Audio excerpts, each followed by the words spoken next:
तो बच्चों जैसे मैथ का पेपर आता है, ठीक है, तो हमें सब चीज जब आता है तो हम नर्वस हो जाते हैं और बिल्कुल क्या करते हैं, हम ऐसे सोचते हैं सेक्शन ए से बनाएंगे, बी से बनाएंगे, सी डी ऐसे सीरियल वाइज बनाएंगे।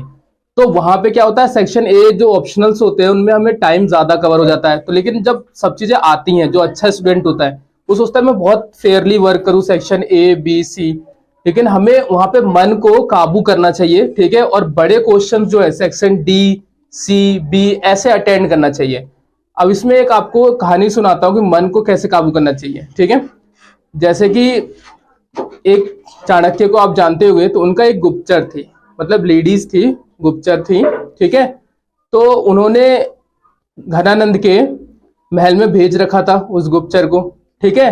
तो हुआ ये था कि वो गुप्तचर धीरे धीरे उनको मैसेज पहुंचाती थी चाणक्य को, हर बात कैसे क्या चल रहा है।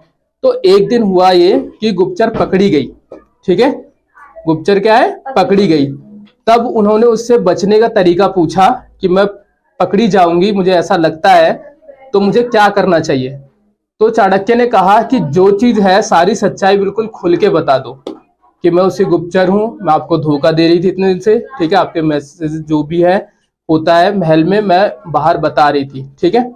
अब यहाँ मन को कंट्रोल करने वाली बात आती है कि आप इतने बड़े राजा के सामने जो आपको प्राण दंड दे सकता है, ठीक है, उसके सामने आप उसको सच्चाई बता रहे हो बिल्कुल, जबकि आप झूठ बोलोगे, अपने आप को डिफेंस करने की कोशिश करोगे।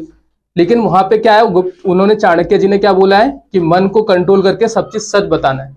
तो उन्होंने भी वैसा ही करा कि उनके सामने क्या करा, मन को कंट्रोल करके बिल्कुल सब चीज सच बता दिया।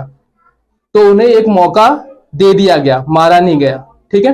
तो इसी तरीके से जब आपको सब पेपर आता है तो मैथ्स में क्या करना होता है, बड़े मार्क्स के पहले करने होते हैं। ऐसा नहीं कि आप फेयरली वर्क समझ के सेक्शन ए बी और सी करो, ठीक है, तब जाकर के आपके टाइम सही चलेगा, सही टाइम पे आपका पेपर खत्म होगा और अच्छे मार्क्स आएंगे आपके। ओके बच्चों, कभी सोचा है कि ऑप्शंस जो क्वेश्चन है वो हमेशा स्टार्टिंग में ही क्यों दिए हैं? सेक्शन ए में ही आपके क्या होता है, ऑप्शंस वाले क्वेश्चन दे देते हैं पेपर में।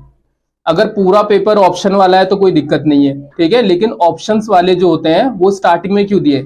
क्योंकि एग्जामिनर आपका क्या करना चाहता है, टाइम वेस्ट करना चाहता है, ठीक है, कि आप उसमें घूम फिर के सॉल्व करते रहे इतने लंबे तरीके से, और थोड़ी ट्रिकी भी होते हैं, तो वो टाइम वेस्ट करना चाहते हैं एक्चुअली, आपके माइंड से खेल करके वो क्या कर रहे हैं, टाइम वेस्ट करना चाहते हैं आपको। तो उस चीज को आपको समझना होगा, ठीक है। और सेक्शन ए मैथ का पहले स्टार्ट ना करके आप सेक्शन डी से करेंगे तो आप उस माइंड मैप से, माइंड गेम से एग्जामिनर के निकल के और अच्छे मार्क्स ला सकते हैं, ठीक है।